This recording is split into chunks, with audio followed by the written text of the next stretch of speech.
Good morning everyone, I am Sean Michael and Monteroyo, and now I'm going to proceed to the remaining topics for the principles of literary criticism.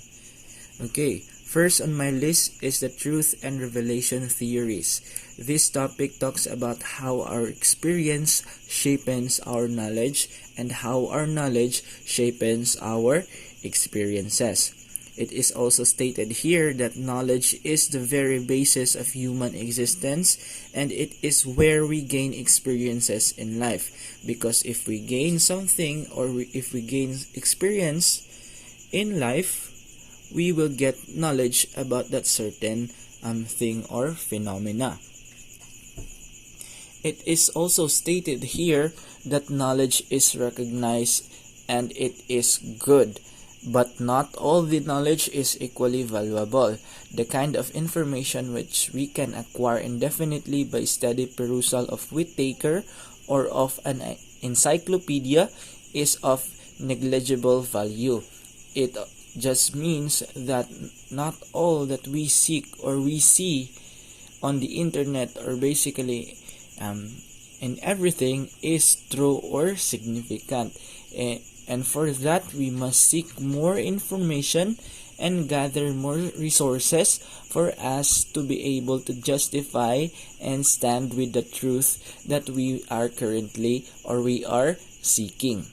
The problem which ensues is for many people the most interesting part of critical theory, that so many capital letter words such as real, ideal, essential, necessary, ultimate, absolute, fundamental, profound, and many other words tend to appear in truth doctrines, is evidence of the interest. This heavy artillery is more than anything else a mode of emphasis, analogous to italics, underlining, and solemn tones of utterance.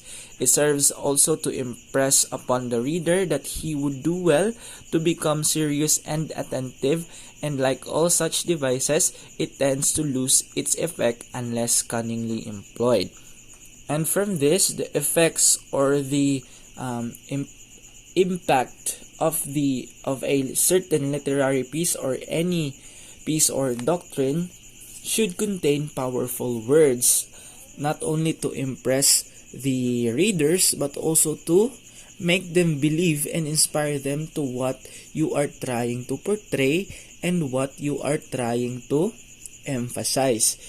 Because if we fail to implement or incorporate it with powerful words, or we fail to make it more realistic or make it more viable for them, then the words that we get to use would rather be ineffective. That is why as a writer or as a reader, we must encounter words that may seemingly inspire and persuade us in order for us to comprehend every detail that has been depicted into that certain piece.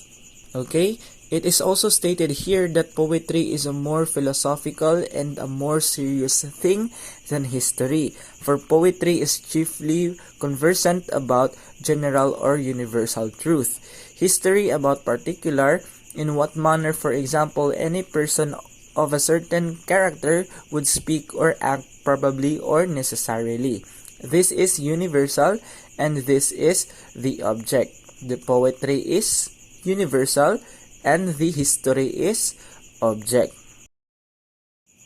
Okay, let us move on to the next topic, which is the two uses of language. But first, what is the use of language? Okay, very good. The use of language is for us to be able to communicate. So why is it important for us to communicate? It is important for us to communicate so that we could understand each other, and communication has served us a lot of things, and everything that you can see or anything that you can experience right now is by the product of communication, because through communication we learn and we gain knowledge. Okay, There are two totally distinct uses of language, and according to Richards, the human mind is a system impulses, and poetry is the record of the happy play of impulses. It is to share his experience that a true reader goes to him. It is also stated here that Richards examines what kind of language poetry uses. There are two uses of language, which I have stated earlier. They are the scientific use and the emotive use. In the referential or the scientific use, the word faithfully recalls the object. And as for the emotive use, the word evokes emotions. So the emotive use of language is used commonly in poetry and other literary works. And on the other hand, the scientific use of language are the references should be correct and the relation of references should be logical, as references are conditions for developing attitudes. References may be true or false, but the aim of reference is only to support and develop different attitudes in human beings. So basically, the scientific use of knowledge must be precise at all times, since the objective of the scientific use of knowledge is to inform factual evidences or factual references. Well, in the emotive use of language, false or wrong references are not harmful or dangerous, unlike the scientific use of language, since the emotive use of language is solely for the purpose of showing or evoking others' emotions. Or in emotive use of language, we are free what we want to emphasize or what we want to showcase upon our poetry or any other literary piece. On the other hand, in the scientific use of language, false or wrong references are very dangerous, and it is relevant up to now since fake news are still spreading commonly in the social media and specifically in Facebook, right? That is why we must be attentive and responsible to what we share and what we click on the internet, since not totally all that we see on the internet are true. And for that, if we seek information and before we get to share those information to avoid misinformation, we have to search more references that could support our claim, since it is not just to feed our curiosity but to spread awareness along the. While on the other hand, similarly in the emotive use of language, any truth or logical arrangement is not necessary. Just like what I've said earlier, the emotive use can be truth or false, since it is our freedom of speech where we can do anything in a creative way. As poetry is the language of emotions, poetry is one of the best examples of emotive language, and basically any other literary piece. Okay, to sum up everything that I have stated, the two uses of language comes with their very own different agendas or objectives, which is the scientific. Its main purpose or main agenda is to promote facts and truthful references or evidences, while the emotive use of language is to evoke or brings our inner coherence that we must go into detail to understand and depict how our human minds work. Okay, so that was the two uses of language is all about. Okay, let us move on to the last topic, which is the poetry and beliefs. Okay, in here, Richard states that poetry consists of statements which do not need verification because they cannot be verified. References found in poetry, because of their natural generality or vagueness, are not compatible with scientific truth or falsity. Only references which correspond to these things can be either true or false. References in poetry do not correspond to things in the way scientific references are. Just like what we have stated earlier, that poetry could be right or wrong unlike the scientific references. Richards also further argues that poetry as a supreme form of emotive language subordinates reference to attitude. In the beginning, all language was emotive. Its scientific use is latter development, and most language is still emotive. Now, its scientific use seems to be the natural and the normal use because people who have reflected upon language are at the moment of reflection using it scientifically. Well, there are moments in a man's life when his impulses respond to a stimulus in such an organized way that the mind has a life's experiences. And as poetry is a representation of this uniquely ordered state of mind. By poetry, Richards also stated that not only verse but all the imaginative literature, which is also the product of the same state of mind. It is to share his experience, the happy play of his impulses that the reader goes to him. So, upon creating poetry or any literary piece, please be mindful that we are free to choose what genre or what feelings that are we going to incorporate with that certain literary piece. Okay, the emotions and attitudes resulting from a statement used emotively did not be directed towards anything to which the statement refers. This is evident in dramatic poetry. Poetry is usually dramatic in structure. Statement in poetry arouses attitudes much more wide and general in direction than the references of the statement. Those who want to read poetry successfully should know the distinction between reference and attitude, that no one can understand such utterances. So poetry is also considered as the language of emotiveness, as just like what I have stated earlier, right?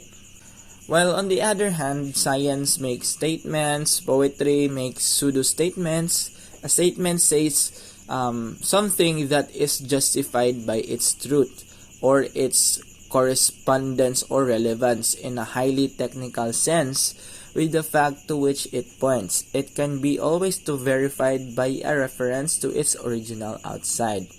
Back to the emotive use, a writer or a book or any article or anything that is mentioned in a piece of writing showing where the author found their information, a feeling or opinion about something or someone, or a way of behaving that is caused by this. Richards defines attitude as a tendency to action, the trend of impulses in particular direction. In this topic, Richards also points out that many attitudes can be momentarily encouraged by suitable beliefs held as scientific beliefs are held. When the attitude is important, the temptation to base it upon some reference which is treated as a scientific truth or treated is great.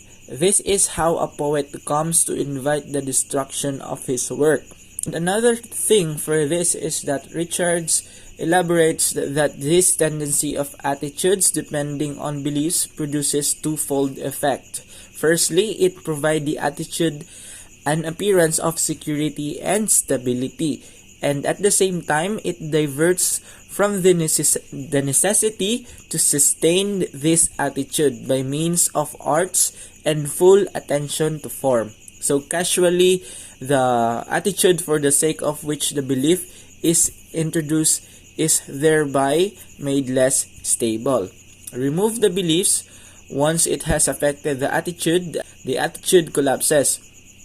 Richard says that these attitudes produce not by appropriate means but through beliefs that are rarely healthy, so vigorous and full of life as the others.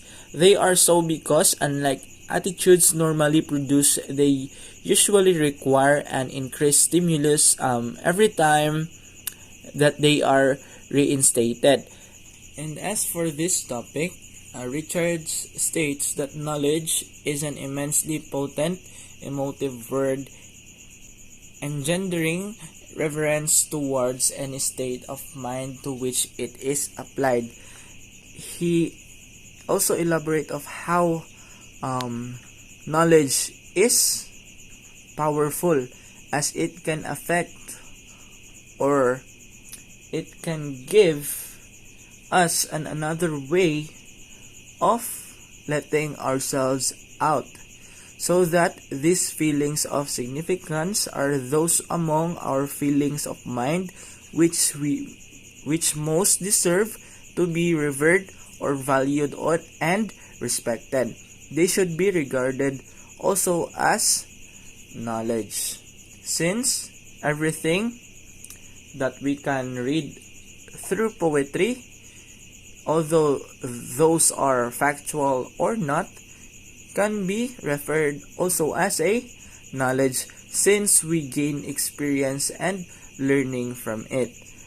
Now, the relevance upon poetry in beliefs is that poetry can affect oneself, and from that, it can be either through sadness, happiness, inspiration, but we must keep in mind that the emotive use of language can be very powerful, since it can evoke and inspire others to feel what you have felt and to emphasize what you are trying to say. This topic tells us that the business of a poet, as we have seen, is to give order and coherence and so freedom to a body of experience. To do so through words which act as its own skeleton or as a structure by which the impulses which make up the experience are adjusted to one another and act together. The means by which words do this are many and varied, and that a little knowledge is not here a danger but clears the air in a remarkable way. And that concludes the discussion of Group 2 about the principles of literary criticism of Ivor Armstrong Richards. So that would be all. Thank you for watching and keep safe, everyone.